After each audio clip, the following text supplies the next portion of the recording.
মিন্টু ভাই দর্শক উনি প্রশ্ন করেছেন যে মোহতারাম, কোরবানির হাটে অনেক সময় পশু ক্রয় বিক্রয়ের ক্ষেত্রে একটা হাসিল দিতে হয় বিক্রয় করবে বা যিনি ক্রয় করেন তাকে দিতে হয়।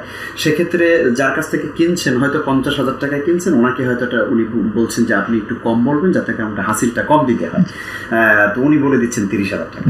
তো এইভাবে করে হাসিল ফাঁকি দেওয়া কোরবানির হাট থেকে, এটা কতটুকু? প্রথমত মিথ্যা তো মিথ্যাই, কোনো অবস্থাতেই মিথ্যা বৈধ না।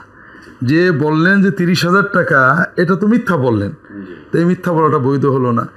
আর যারা হাসিল নেন তারা সাধারণত সরকার থেকেই যারা নেন বৈধভাবেই এটা নেওয়া হয়, কাজেই তাদের পাওনাটা ফাঁকি দেওয়া হলো।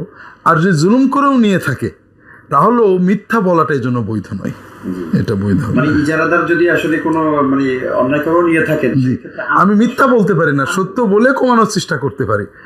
আর তার যে আইনগত, তিনি যারা নিয়েছেন তাকে একটা সরকার আইন দিয়েছে প্রতি হাজারে এত টাকা, এটা তো তার বৈধ, এটা তো এইভাবেই তিনি জনব্যয় ব্যয় করছেন, হাটটাকে পরিষ্কার পরিচ্ছন্ন রাখছেন, তার জন্য অর্থের প্রয়োজন আছে।